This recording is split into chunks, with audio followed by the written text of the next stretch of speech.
Welcome to episode 166 of the Left Behind Game Club. This week, we play Coffee Talk. Let's get right into it. You're listening to the Left Behind Game Club.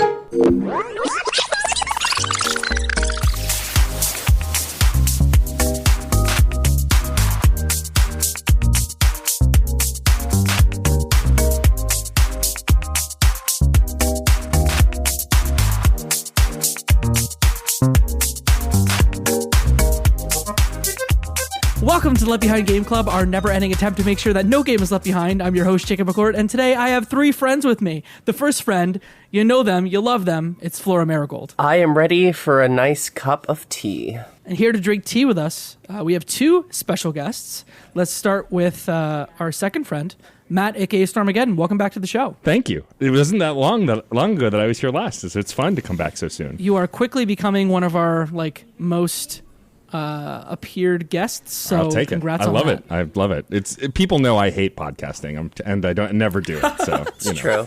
It's true. And here for the second time, Luke Lewis. Welcome back to the show. Hello. Thanks for having me. Excited to be here. You know what? We needed someone from the Pacific Northwest to be able to do this show, so I figured you'd be the best person for that. Always bring in the PNW vibes. That's me. Nice. For folks who don't know Matt and Luke, what y'all do, let's start with Matt. I'd love to know more about the podcast you host, the content you make, before we jump into Coffee Talk. Thank you. Yeah. So I am some might say prolific, I just say does too much, podcaster. I host 4 podcasts, 3 with co-hosts, and then 1 on my own.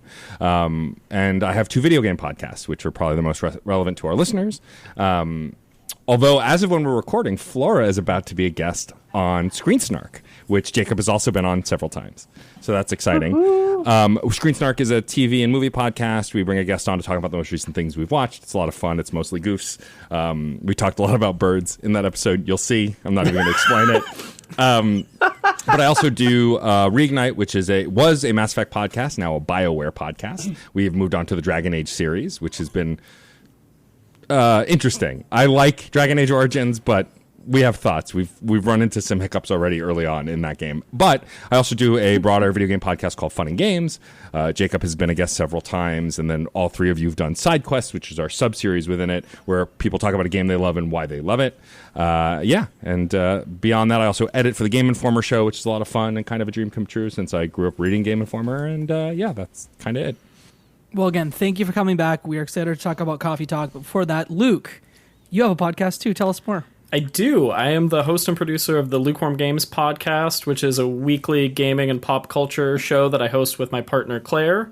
Many of you have been guests. Flora, I'd love to have you on at some point in the future, but we try to keep it positive, bring good vibes, share our love about the industry.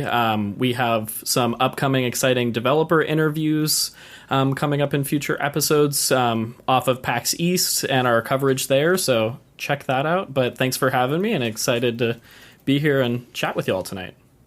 Yeah, just recently I was on your show. We talked about Dredge Yes. and Terra Nil, which are like some fabulous games. Yeah, that was our most recent episode as of this recording, so that's a great one for folks to check out. And if you enjoy Left Behind Game Club, I think we have similar vibes. And Jacob, we joke that you're our resident guest host because I think you've been on more than anybody. So there's a lot of crossover between our podcast I consider universes. your show like almost a cousin to our show because you sometimes do the Game Club thing, but you also do topical stuff. So it's good. It's a good complimentary podcast to listen to. So again, thank you for coming on. Yeah, of course. Happy to be here.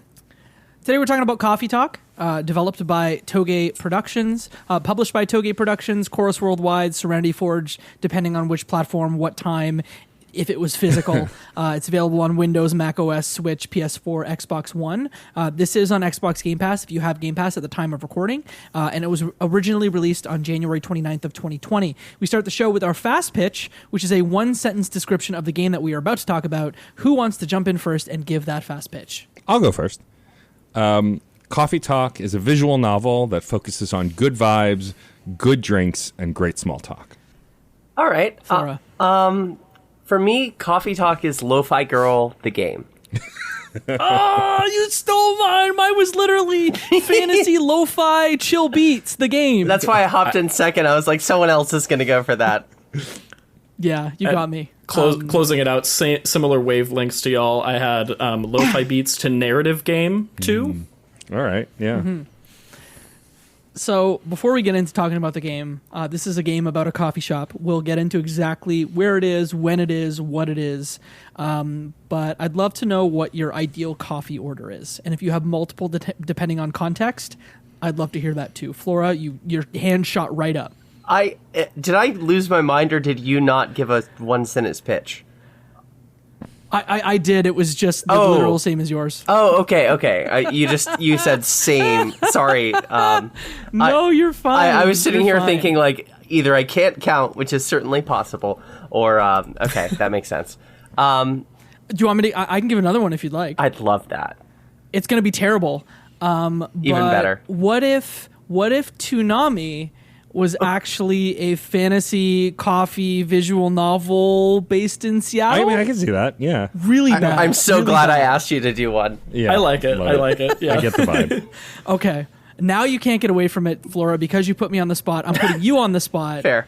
What is your coffee order? I notoriously dislike coffee, and so I'm going to reject the premise of your question. I actually am a tea drinker if I'm going for caffeine. Respect. Yep. My favorite kind of tea is pomegranate white tea.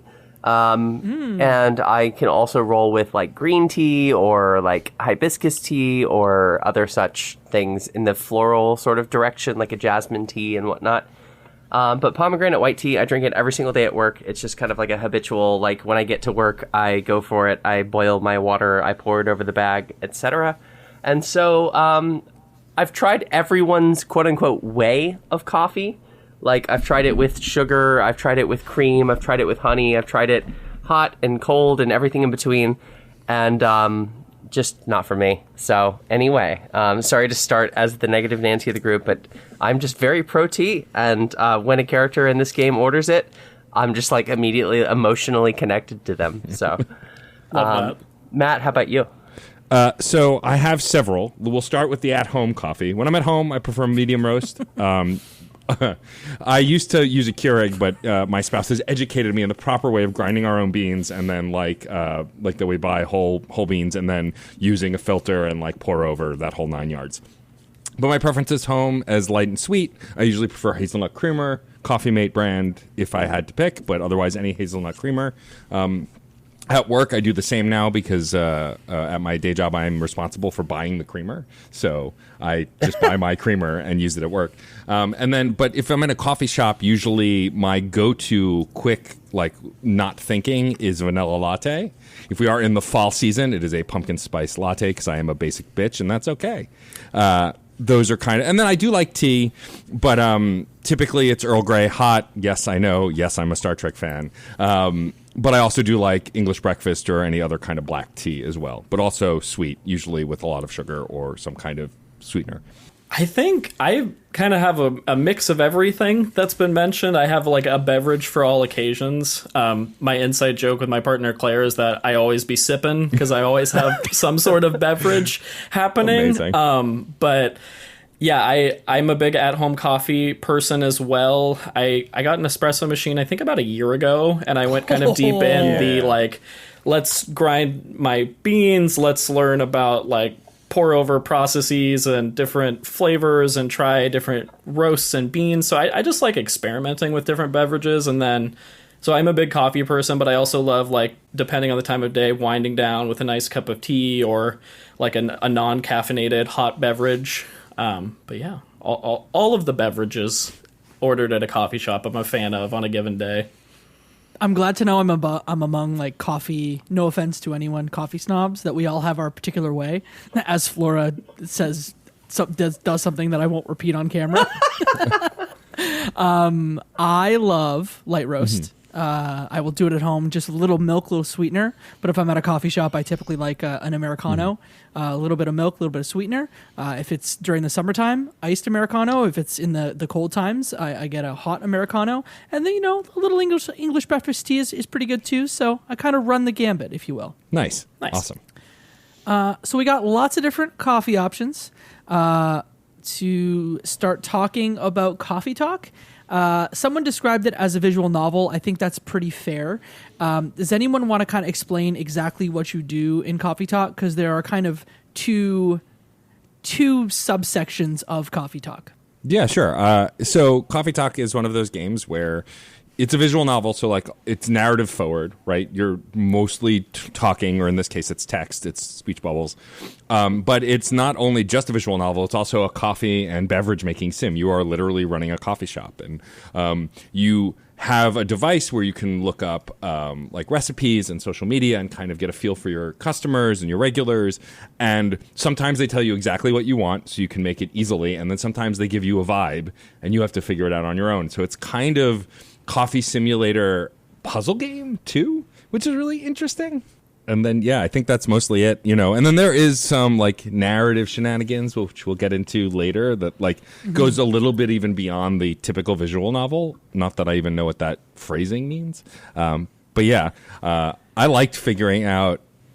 I have something to bring up when we talk about the sequel a little later, because Jacob and I are previewing it, but I liked figuring out people's orders. It was fun. Like that, I think was one of my favorite parts of the game. Luke, you're originally from the Pacific Northwest. You said before we started that you're from Vancouver, Washington. You said there are some Easter eggs in this one. Can you describe the setting here? Because I think that you're probably best equipped to do so. Sure. So, this game just felt really like cozy and homey to me as I was playing it. The initial screen, it has a really fun pixel art style that just kind of sets the mood for the whole experience, but it opens on a rainy shot of Seattle, and you have these lo-fi beats that kind of add to that aesthetic. And I just felt very at peace while I was playing this game. And there's various different references to like my favorite Seattle pizza place is referenced in the game as a place that character went to, things like that. Of like it's clear that the dev team like knows the Pacific Northwest quite well, so I appreciated those little touchstones. And we can get into more specifics. Another callback that I appreciated was they referred to a gaming convention that they went to, Max Prime, calling back to PAX Prime when it was originally called that before becoming PAX West, and little things like that. I really enjoyed it, and just made me even more engaged in the narrative experience in these characters, because it just felt like people I have known in my life in a fun way. Yeah, I mean, you play as a barista who opens a Coffee Talk is the name of the shop, and it's open every night from, I believe, imagine 10 or 11 o'clock at night until the wee hours of the morning. And so not only are you experiencing Seattle and fantasy Seattle, because, surprise, it's not just humans. There are other races that are part of, fantasy Seattle, but also you only ever see it at night. So, Luke, I don't know, did you ever walk around Seattle a lot beyond PAX time at night in Seattle? Yeah, definitely. My folks used to live in Seattle for several years while I was in college, so I would visit Seattle quite frequently, and it was just kind of fun, the idea of this late night coffee shop where everyone congregates because nothing else is opened. And I definitely resonated with that, because in the Pacific Northwest there's just not much nightlife, and so you congregate at those few places and you get kind of that sense of community there. So that felt pretty authentic in this kind of like you said, there are fantastical elements to this game, but it feels like grounded in real world, and I think there's some clever social commentary within the writing that makes it feel more grounded. Mm-hmm. You mentioned kind of some of the different characters that kind of build the community of Coffee Talk. I don't think we can really talk about the narrative in Coffee Talk really succinctly, because really there are, about a dozen characters that each have their own stories. So I guess what I'd want to know from y'all is, were there any characters in Coffee Talk that immediately became your faves? Oh, I mean, man, it's so hard to pick. Matt's like, I got to pick between my faves? No way. All of them. Yeah, it's You strike me as a Hyde folk. I do like Hyde. Right, my favorite characters are the ones that both I want to be and want to be with, right? That whole thing. Yeah. But I really genuinely do like, what's the green-haired young woman's name? Freya. I really like Freya, because Freya reminds me of the regulars I would experience in when I worked in nightlife. like the people that you would see all the time who were like kind of loopy and really friendly and like, you know, or that you got to know and you were chummy with, but you didn't really know that well. You only saw in those specific situations, but still felt like a close friend because you talked to all the time. So I liked that. And I do like, you know, I like the different fantasy races. I think Lua might be my favorite character, though. I like how complex she was. As a succubus who was like a hard worker and like the family stories that they get into and stuff. So if I had to, Hyde, Lua, and Freya are like the top tier, but I do love all of them. I think they're all great characters. Mm-hmm. Luke, did you have a favorite? I really enjoyed all of the characters. I think Aqua stood out to me as a fellow socially anxious person. Her interactions of like kind of questioning and always apologizing for things that she said. Like I was like, oh, I understand how you're feeling right now very deeply. So connected with her quite a bit. Yeah, Flora? It's kind of unavoidable, but like all of the women in this game, I can just blanketly say, like, just like, yeah, I'm a fan. Like, I actually thought about Matt, and sorry to put you on blast on this, but we've talked a little bit about this before, but I was like, Matt's probably going to think that every single character in this game is hot. Yes. Not Officer Jory. Officer Jory and the pop star and her father, because the pop star is too young. Rachel is too young, and the father is not my type. Yeah. But like just about everyone else beyond that, yes. Gala, are you kidding those are me? important Come on clarifications. All things considered, the pixel artists behind the character designs in this game did a fantastic job, and so the visual aesthetic is mostly what I would latch onto initially, and it's hard to shake that off. The character arcs and the relationships between some of the characters, and also like you yourself, the person who's like supposedly talking to these people, I think it really varied depending on the topic of why these people were coming to the actual coffee shop in the first place. Sometimes they're just there and it's more of an instrumental thing, like the character serves a plot purpose and there's no real depth that you learn about them. Other times it's like time to open up emotionally, and then you get a lot of context about something in society or like some sort of structural problem with like expectations between family members or other such things. So it varied a lot. I would echo Aqua. I really just like that visual character design. I thought it was super cheesy that like, oh, there's a game developer in this game. Like, oh, what an original writing concept, which I have so many problems with the writing in this game, but we'll get to it. The characters, however, I loved pretty much all of them. I still don't really know what to do with Neil. Like, Neil... He's a tough character to talk about without spoiling, too. But and maybe I should, you know, like gag myself until we get there. But let's be spoiler light here. Yeah, I don't really know what to do with their character, so I'll just leave it at that. Okay. Fair.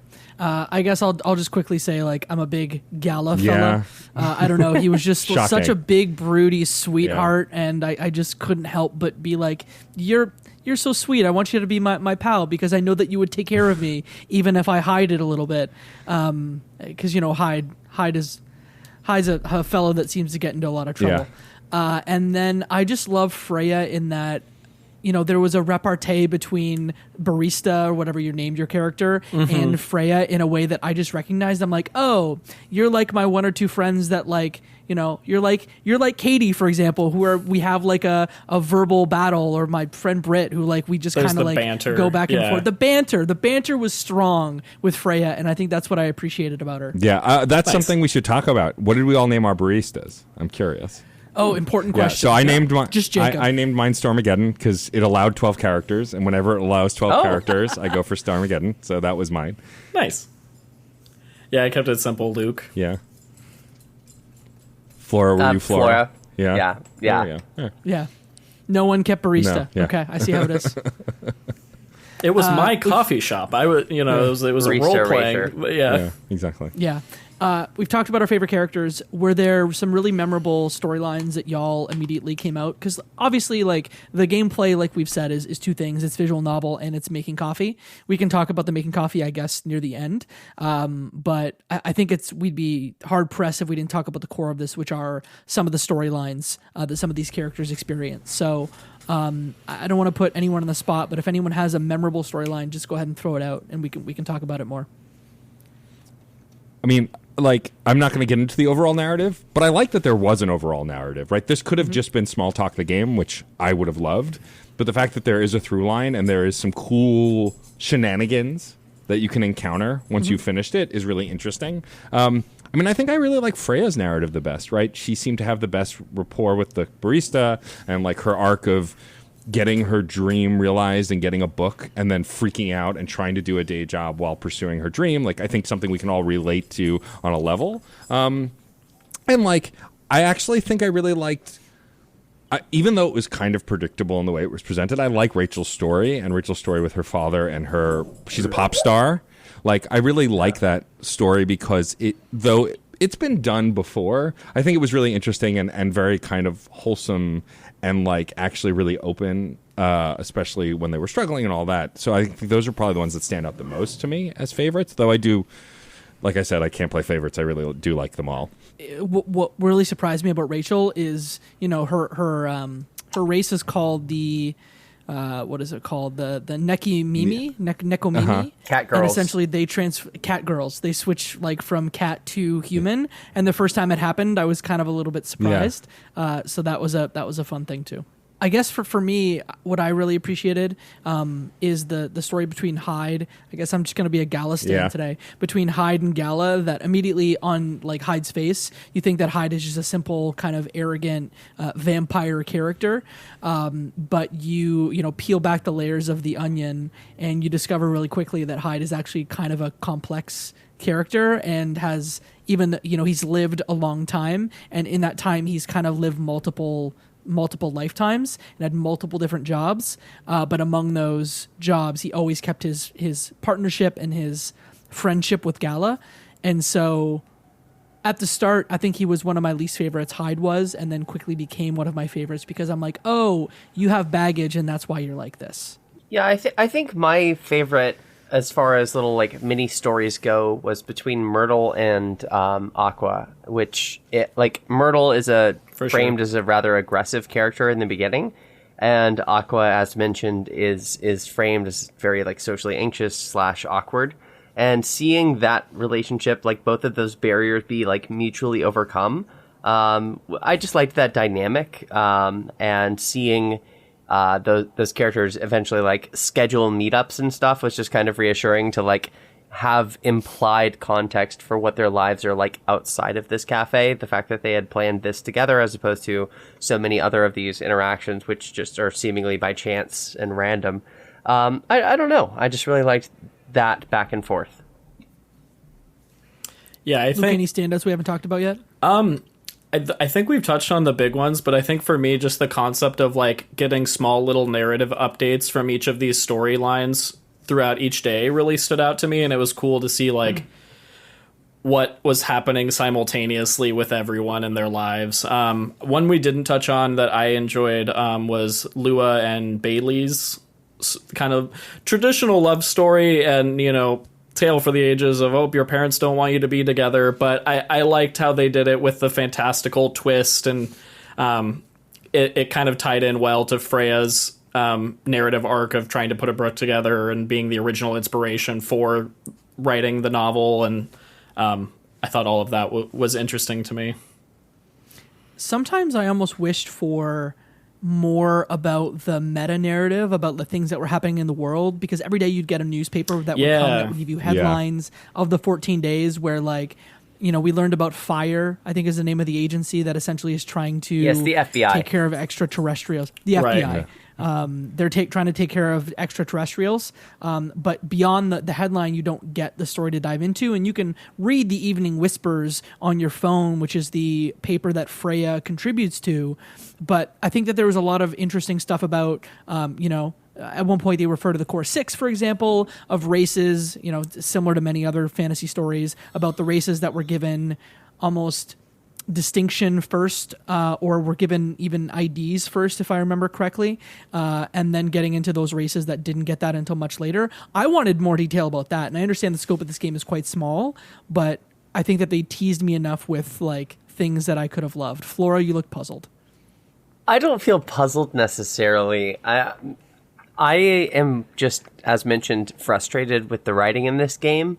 and its simultaneous willingness to breach like giant societal level topics and simultaneously not really say anything meaningful about them.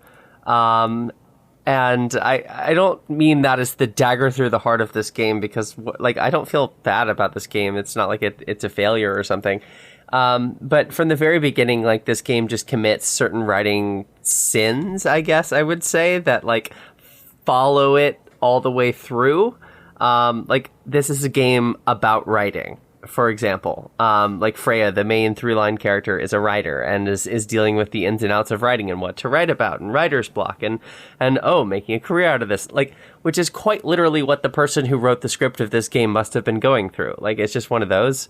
And so, like, when it wants to have a discussion about race, for example, I don't consider myself an authority on that topic whatsoever. However, I would also say that it only uses it instrumentally and doesn't really go any deeper. Like the Bailey's and Lua relationship, for example, like that relationship, spoilers, it might not work out if like because of just that one vector of things. And okay, that's an interesting premise, but it gets resolved by you serving them drinks. And not to be too reductive there, I find that this game is only willing to shallowly dip into certain topics, and I wish it would go just a little further. If you're going to have that conversation, have that conversation. And this game kind of wants to keep things kind of upbeat and keep things like the headline will be dark, and then you just are like, hey, how's it going? Like that sort of back and forth is. I mean, that's a tension that people in real life experience. I can't pretend that doesn't reflect reality in some way. I don't know. I would hope that the sequel would be a little more bold in a direction with those themes and expressions. Yeah. I think Matt and I will dive into it a little bit later. Matt, very quickly, I think that it does a little bit of a better job on the writing side to go a little bit deeper on a few plot lines. But I don't disagree with what you said. Yeah, no, I agree. I think that the sequel might tackle it a little better, but also this is a game that's kind of about the vibes, right? Like, it's very reductive to say that, but it's also true. I think that, like, because I didn't know what the scores on this game were until recently, because a little behind the curtain, I'd always wanted to play this game, played the demo, but didn't get very far in it, and then I was able to be lucky enough to book an interview with Toge at PAX East, and I was like, well, I need to play the first game if I'm going to meet with them about the second game, and I've wanted to, and so I played it on my train ride out there. I didn't finish it till after the interview, but I played a large chunk of it before. So, like, I didn't know what the scores were, and seeing that the scores were kind of average for it surprised me. I guess because for me, I really vibed with it, but I think that's the problem with this game. Problem for those who may not enjoy it is it's a vibe, and you either identify with it and enjoy it or you don't. I don't think that this game will be for people to kind of like maybe like. I think you're either going to love it because it's really the thing you want at that time and you can really chew on it, or you're not going to like it because you're like, what is this? Like, I think this is a more divisive game than kind of most other visual novels would be. Yeah, if you don't vibe with fantasy, lo-fi, visual novel, if those words do nothing for you, the game will do nothing for you. Yeah. I also feel compelled to add that I love those things, and it worked really well for me. Right.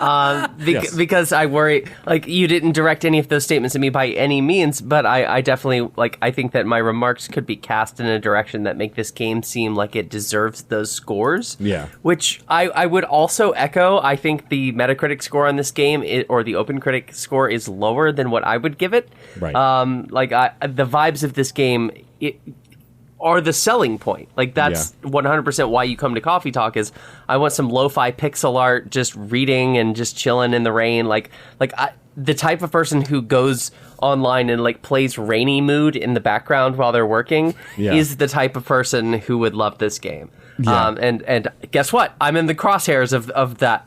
So so just echoing the praise and the sort of things as well, on top of my criticisms of the writing, I would say that like it was really refreshing to revisit this game. I played it right at release, and so coming back a couple years later was like I was like, oh my god, this game hasn't aged in any like way that I worried about. I should also add, like, my trip to Boston to play it was, like, I was on a train with Kenneth Shepard of Kotaku, and we were just kind of vibing. He was working, and I literally had it in the kickstand mode with the Joy-Cons in my hand, like, kind of slouched in my seat on the train as the world passed us by, playing this game. And so, like, I was primed to enjoy it, even more so than I would have at home, because the context, I think, is key, too.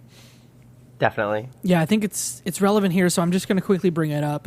The Open Critic we mentioned before on this one was 74, which surprised me as well. And then I'll just quickly cover 2 reviews that I pulled here. Destructoid gave it a 6 out of 10 and said, Coffee Talk is very much a mismatched brew without strong focus. The surface-level approach to a catalog of important issues hampers the writing, the principal element of all visual novels. And then Game Informer gave it 7.5 and said, Coffee Talk is an interesting experience. At times, it struggles with just how far it wants to explore certain topics, sometimes only giving a cursory look at the issue at hand. I was still entertained during my playthrough, and I genuinely cared about the characters and their journeys, even if those journeys don't take them to unexpected places. Yeah.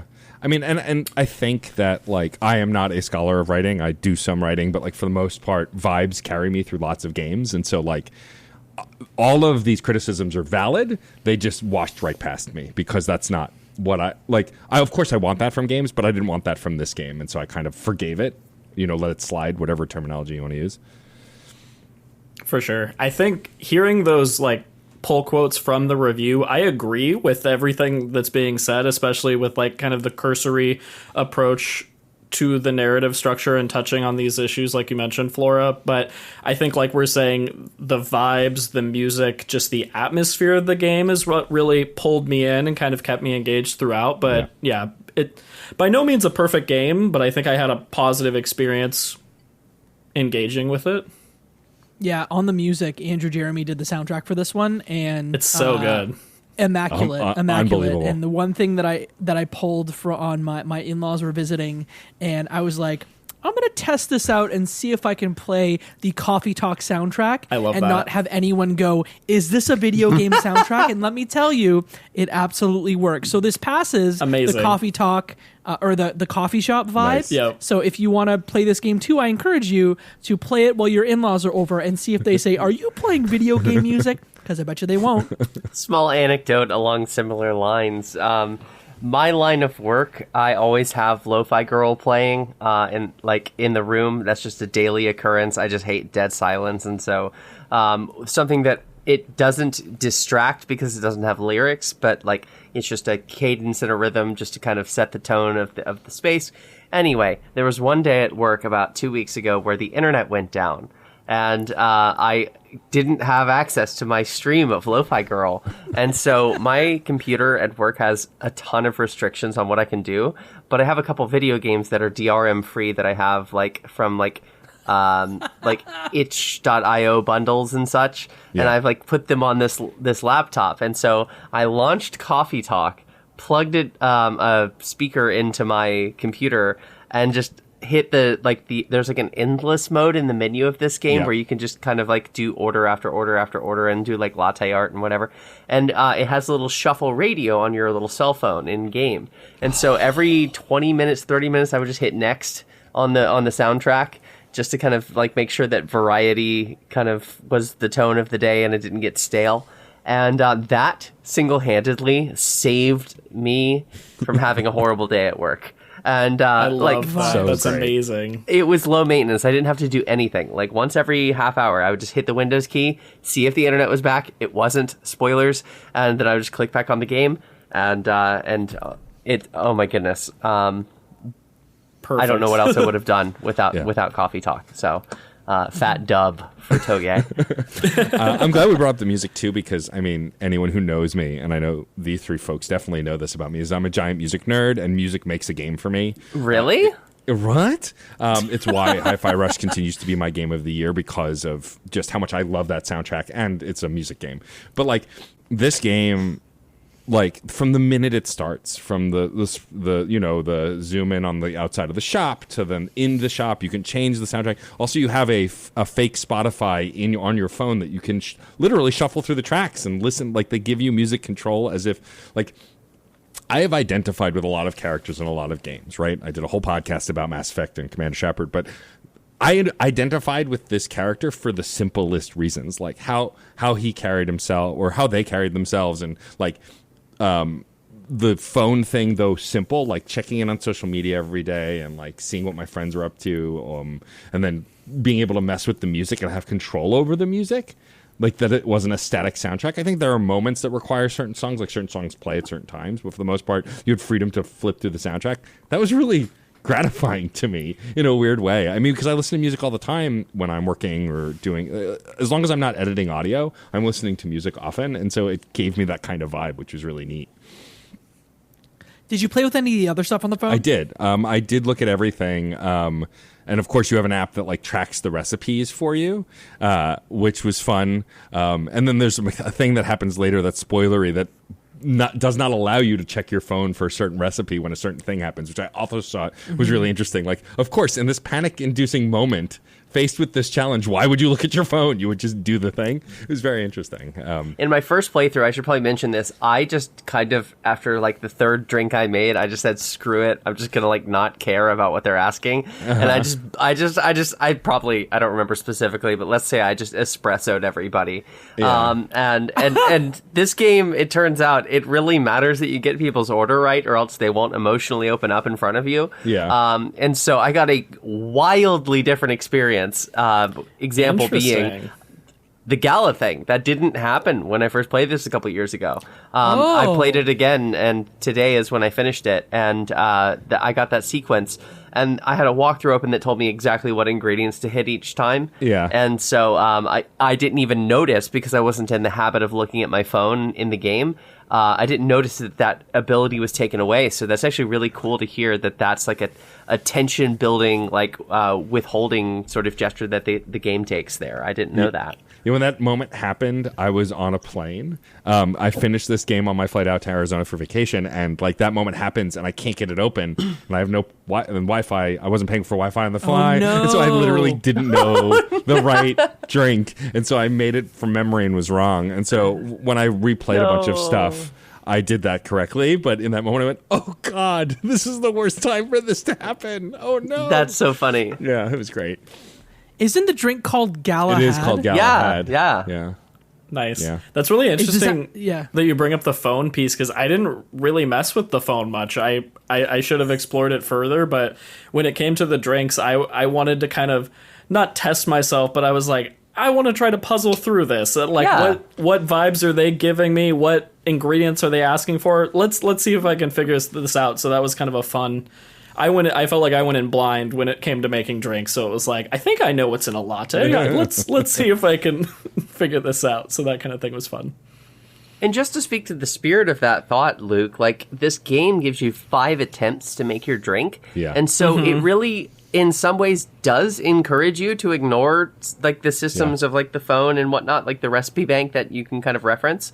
Sure. And so I'm going to assume, and I'm curious if you want to speak to that, that the fact that there was like a trial and error element, you had X amount of times to get it right or wrong, and eventually just kind of live with your final attempt or not. Do you think that might have influenced why you were a little more like dice rolly with your drink making?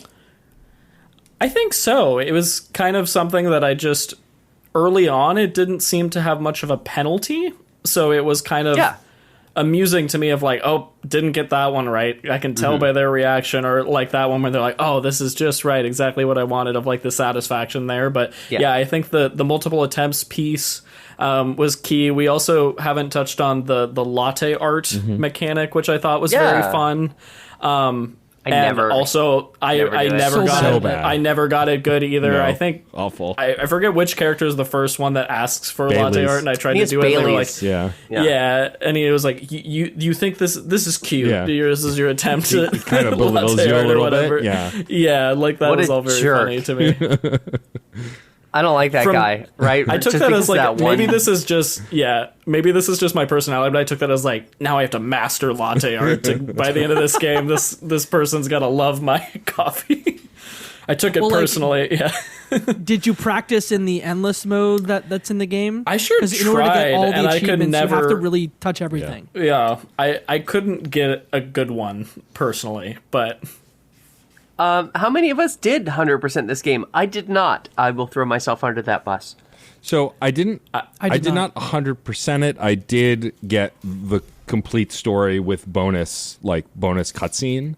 I got all the narrative stuff, but no, I didn't 100% it. I got, I think, I would say 75% of the achievements. But there are some, like in the endless mode, you have to do certain things. Like it was too much, and I running over to do other things and play other games, trying to keep up. So but I did get more. I did do some achievement hunting in this game, which I typically don't do. Just quick remark about like visual novels. I tend to go for 100% on those because they're so easy to like pathway through, and you can just fast forward dialogue trees at a certain point. And so the fact that I didn't with this game, despite playing it twice to credits, is somewhat remarkable. Like if anyone listening is thinking about like, ooh, I like visual novels, ooh, I might like want the easy 100%. I don't know that that's exactly the vibe here. Like there's quite a lot to do after credits roll. But I will say it was worth it to get that bonus little scene, because I'm wondering like 5 question marks in a row, Nani, like I actually have no idea what that extra scene after credits was. But I'm sure we'll talk about that in a second. But Luke, what were you going to say? I was just going to say, I finished the main story, and then I kind of experimented with the different modes just to kind of see. I enjoyed the endless mode. Once again, my creative brain of just like, let's put things into beverages and see what recipes I can come up with. But it was more just for the sake of time. I think if I had kind of been playing this game at my own pace, I would have kept going, because I just enjoyed like being in that world and hanging out. Yeah. Yeah, I did the kind of the same, where I was like, I went through it once and I was like, you know what? I've seen what I need to see here, and I don't need to be a completionist. I may though go back and watch the real ending on YouTube, because there's quite an interesting revelation depending on how much you complete the game when you finish, that actually affects the next game. Oh, interesting. I haven't touched the second game other than the PAX demo, and I'm going to assume that the PAX demo doesn't actually reveal anything significant about that secret ending. So, no. Why don't we just briefly jump into it? Like, Matt and I have been playing. Sure. I finished it. Yeah, I'm curious. Matt, did you play the whole thing? I'm not. I'm about halfway through it. I wanted to try and finish it this weekend because there's a looming specter of one of my favorite Star Wars games ever getting a sequel this coming week. And so, I know once that comes out, all bets are off on anything else I'm playing. But no, I got pretty far. And Flora, to let you know, you played the first day. That demo is essentially the first day of the game. So you didn't see anything that toys with the narrative. But I mean, I'm really enjoying the second game. But here's the thing: if you didn't like Coffee Talk, you're not going to like episode 2. It's more of the same. Yeah. They've done a few different things with the social media tab. They added some stuff, and the narrative seems to branch a teeny bit more. But beyond that, it's still making drinks correctly to get people to open up to see the story. They haven't really changed the basic of the game. So if you loved the first game, you'll love the sequel. If you didn't like the first game, you're not going to like the sequel. I'll definitely pick it up. Not I know the game's out already, and so I won't be obviously day oneing this, but I can see myself in a future Steam sale or something. The positive vibes are there, just to be clear, and I don't want my critical remarks to come across as oh, this game sucks whatsoever. And the demo. The demo was definitely something that clicked with me. I really liked the new character that was introduced on day one, and I think that it has the potential with the new mechanics. And there was you also I'll add, there was a little drawer mechanic where you had a permanent object that it seemed if when someone was ready to return, you could give it to them and maybe open up additional conversational things. That in the original Coffee Talk doesn't happen whatsoever. And so the fact that the game is functionally the same but has some little elaborations, it is just, that's enticing enough. I will definitely be picking that up at some point. Yeah, I mean, there's a couple of objects that I won't get into in depth, but they do play into, you must give this character this object before Y period, or else it will have Z effect on the story. Z. But what I think I like about Zed, is it Z? Y'all yeah, Z? we all Yeah, cool. I'm sorry, I'm an American. Yeah. I'm a failure. Yeah, it's fine. Zed. It's fine. But in episode 2, I found that there were multiple times where you'd have 4 characters in front of you, where I felt like the storylines were a little bit more intermingled, where you would have a character like give advice to 2 other characters about their situation. That I think might have happened once or twice in Coffee Talk 1, but it happened a lot in episode 2, to the point where, example, without going into spoilers, Hyde, for example, will give critical advice almost as like a dad to some of the characters or a daddy to some of the characters, where he's just giving advice to everybody that actually affects the way that these characters act in the world. Plus there were some new characters beyond the one that you talked about in day 1. I think that there are maybe 2 other new characters as well. Yeah. And so fun stuff there. Plus you get, blue pea drinks, like a butterfly pea. It's called butterfly pea tea, so they just call it blue pea tea as a nickname for it. Like, urine? Not PEE. No. Not urine. Not urine. That joke is made in the game. Of course it is. That's such an awkward name. Why did anyone sign off on that? Yeah. Anyway. Yeah, and then there's Hibiscus too, and then there's one storyline that I thought tackled the issue of like gentrification really well, which was surprising. But I think Flora, you'll have to check it out it's on Xbox Game Pass. So if you're like into it, and if you're curious, you don't have Game Pass. Well, if you can grab it on a Steam sale, it's I think $10. Yeah, that's the play. It's $10. You can't go wrong. The gameplay is a little bit longer than the first. Maybe like it just feels more dense, and it's maybe like 25 to 30% longer than the first game, at least in my estimation. When I interviewed the narrative director, Junkie Patch, she'd said that it's the same 14-day period, but each day is longer. So it's not twice as long, but probably like an extra third longer, which is really interesting. And like that said, the 4 or 5 days I've played already, like I noticed that they're longer because I remember how short the other ones were, but it's not like, oh, this feels long. It's like, oh, this is going on longer. Cool. Like we're getting more. Like, so that kind of thing. That might have been the heart of the critique that I had with the game in the first place, which is that the game just like only like brushes on stuff and never like lingers and goes fully into what it needs to. I remember the PAX demo being significantly longer than what I expected. And if that tone continues moving into the multiple days, is it also 14 days? Yes. Jacob, you finished it? Okay. Yep. And I know it's like 3 years in the future, so I know we're like going to be picking up probably some storylines like Lua and Bailey's like being engaged and stuff like that. Like I've seen previews, but that sounds like it has the potential to do exactly what I would want a sequel to do. Like as far as if it's going to learn any lessons of writing, that's probably what I want. Then again, just to be clear, I have said this on the podcast, that games need to be shorter. Games need to be shorter. So, dang it, Coffee Talk 2. I think also we should mention here, because we haven't yet, of course, the main creator and developer of the original Coffee Talk, Mohammed Fahmi, passed away.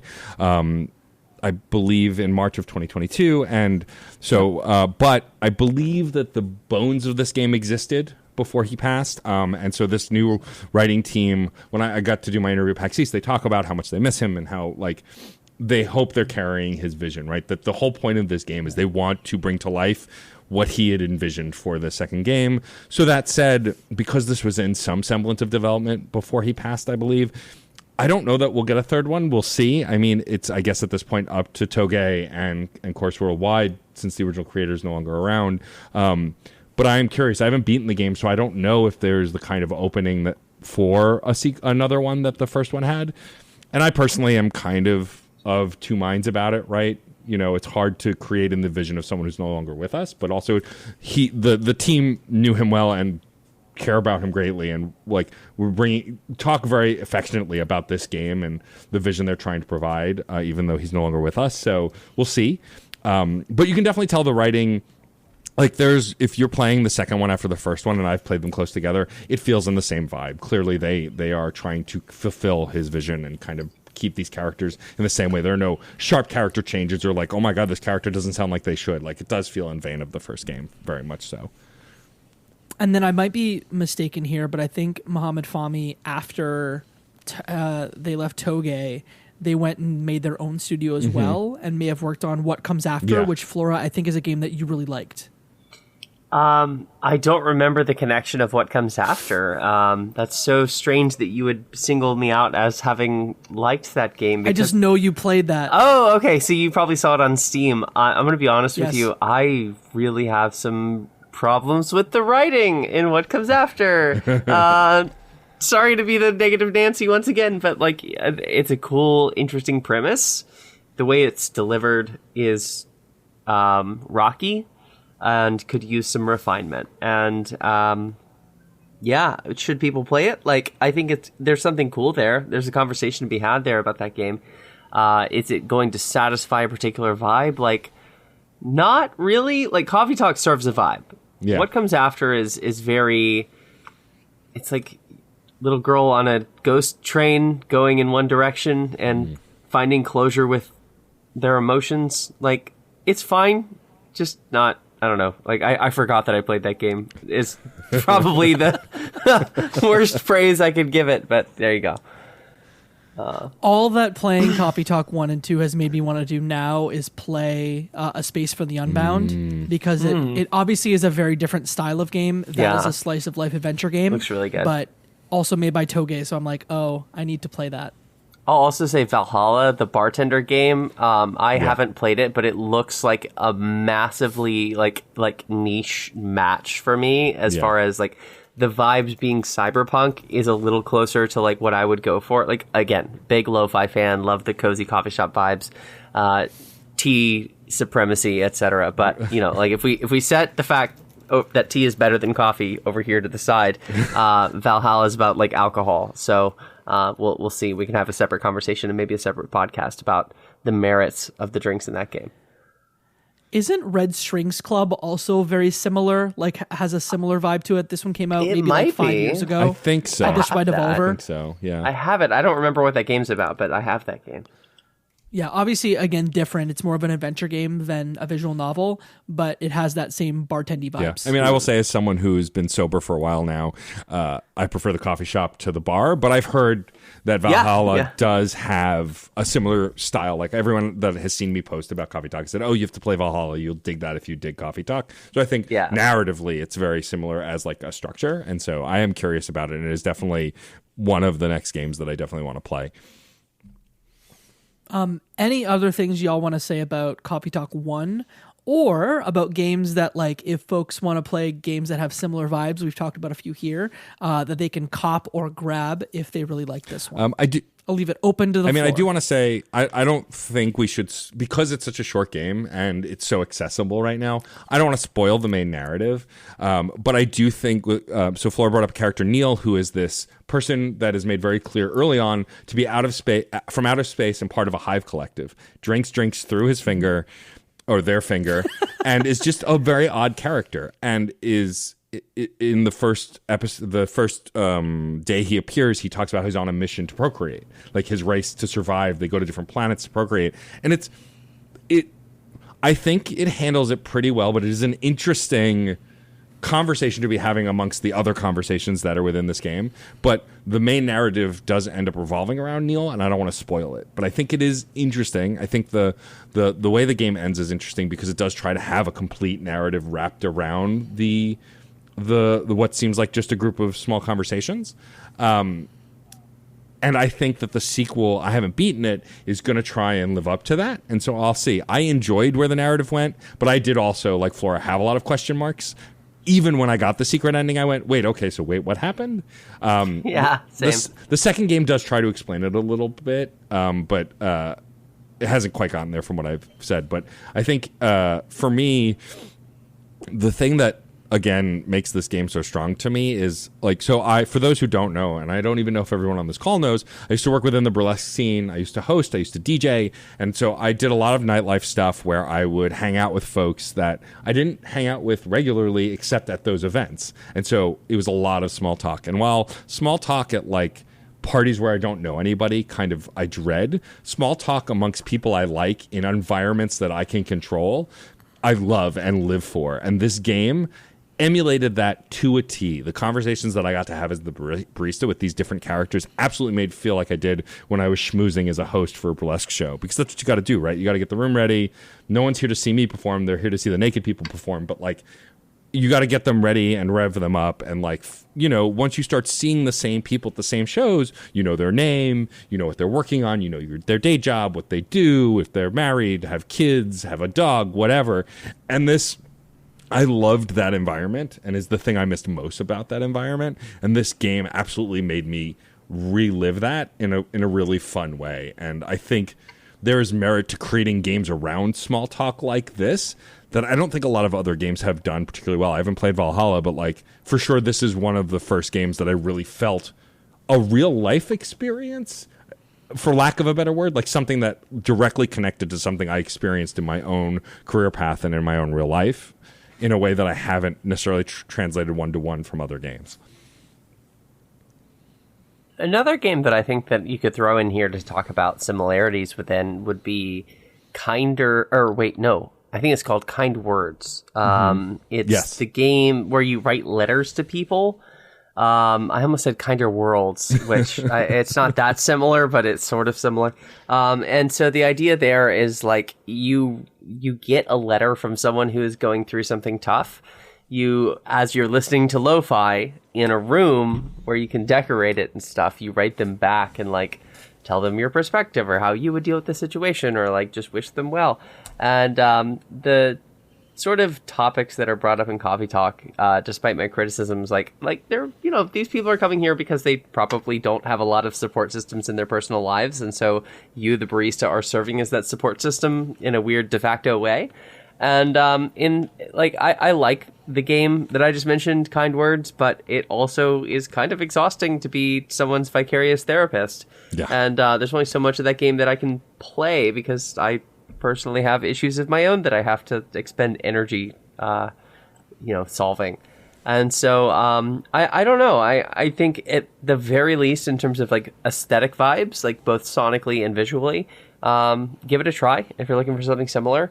It's not really story heavy whatsoever because you're just writing letters back and forth. But like, if you want more of just the room energy of Coffee Talk, then that would be my recommendation.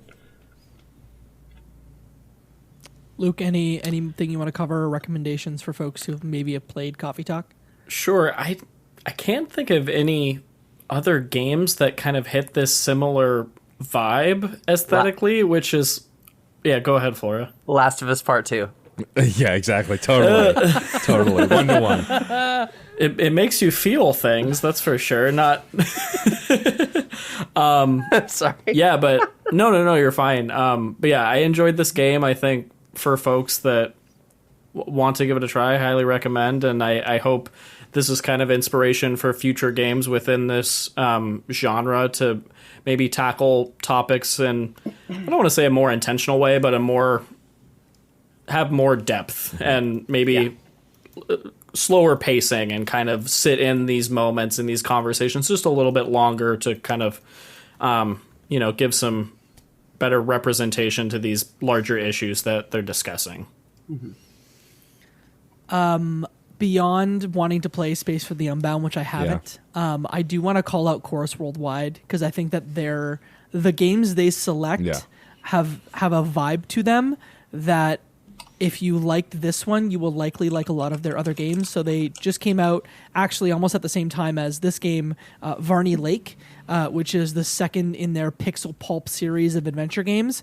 These are like 80s style, like home computer adventure games. So imagine Coffee Talk, like similar, like if you like that, you might like this. And then obviously Space for the Unbound. And then beyond that, they also have published, they're publishing the next game in the Read Only Memories series. So I do want to go back and play 2064 Read Only Memories. So really nothing I've played, but things that I want to play based on my experience with this one. Another one on this list that I'm just now seeing is When the Past Was Around, which is a puzzle game, but it has a story to it. And the vibes in that game are, it's just full melancholy the whole way through. in a way that is absolutely beautiful. And I would recommend that game. It's short. That's it's another sweet. Toge game, is it not? It is. Well, actually, now that you say that, I don't know. I'm on the Chorus Worldwide It website, is another. but, When the Past is Around is I also a Toge game. It is? Yeah. That's fun. Okay. But yeah, art style, immaculate, music, gonna make you feel things. Give it a shot if you're looking for something else.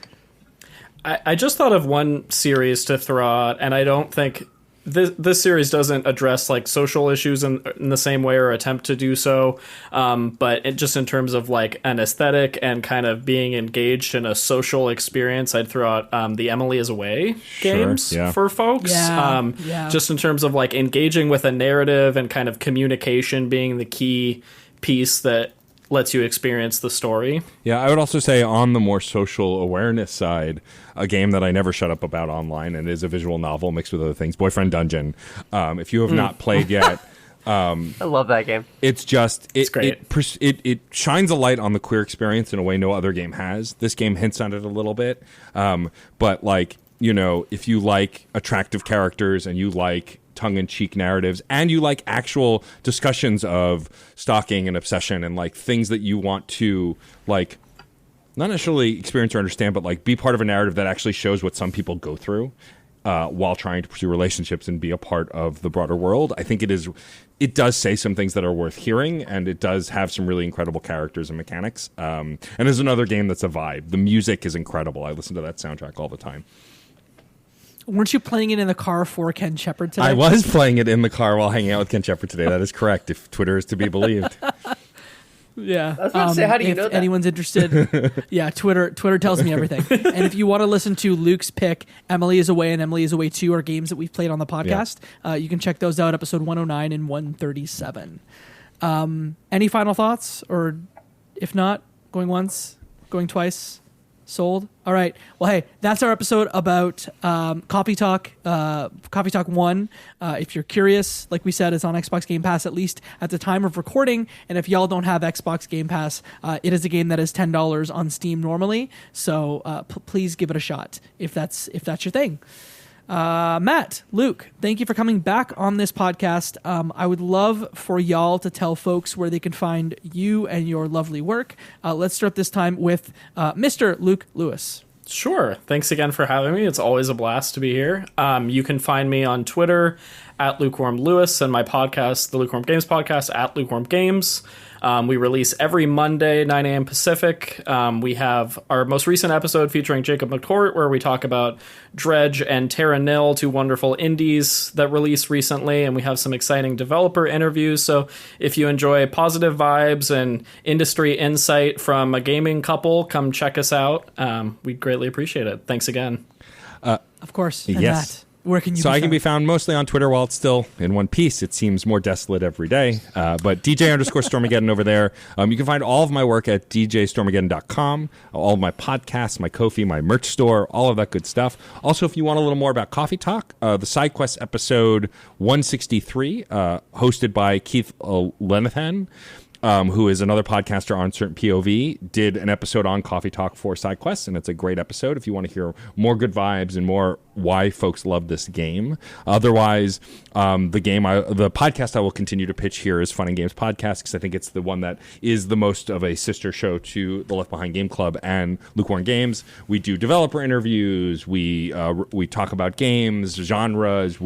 By the time this is out, I believe an episode I did very recently with one Jacob McCourt and, of course, my co-host Jeff about the entire life and times of the GameCube will be out. So you should definitely go check that out. We talk about the panel that Jacob and I did. We talk about the history of GameCube and why it was such a seminal system for us and all of that. And so if you like retrospectives and you like broader conversations about games, please go check that out. And if you decide that you want to support stuff like that, we have a Patreon. Unfortunately, with social media dying and falling apart, it is very hard to get our podcasts out there. And so review this podcast that you're listening to, the Lukewarm Games Podcast, and every other podcast you listen to. But also maybe go check out our Patreon at patreon.com/funandgamespod, because you can support at the $3, $5, and $10 level, and it really helps us continue to create the show that we love making for folks.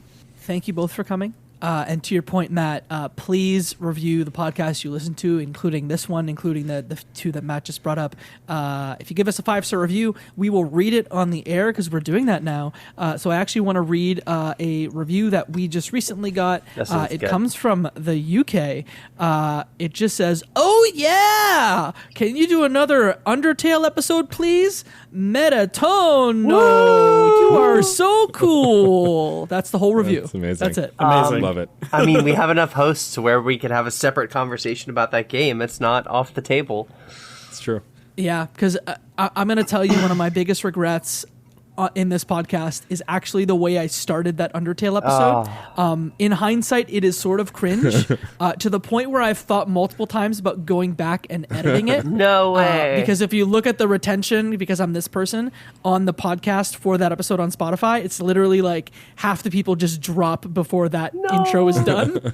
So, maybe we should do a second Undertale episode. Who knows? I didn't drop. Yeah, thank you for that. It's a very good episode.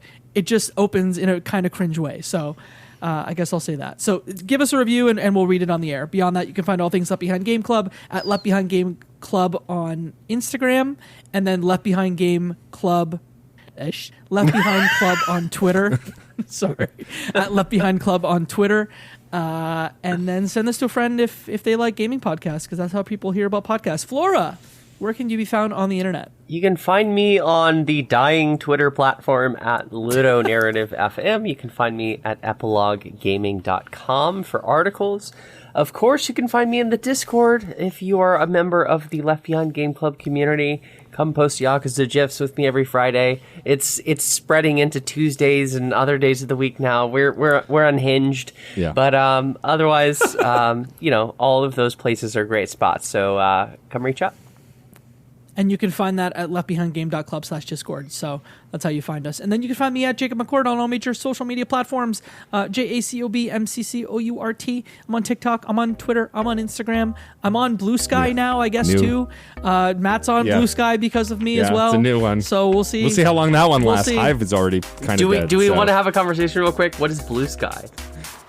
Blue Sky is a new platform that is supposed to be more distributed. I think they're going for the podcast model, but for social media, where it's kind of like email, but also it's a spin out actually from Twitter, where I believe it's actually owned by Twitter, weirdly enough. So we'll see how that goes. Yeah, it's weird. The wiki page isn't great. I want anyone who's on Blue Sky, find out more about Blue Sky and update the wiki page, because I need it. Sounds like there's only 2 of you, but proceed. Yeah. There's 20,000 people on that platform, so we'll see what happens. All right. Anyway, this is not a podcast about Blue Sky, but in the words of Michael Ruffalo, I guess I'll say shout out Michael Ruffalo, and that, my friends, is one less game left behind.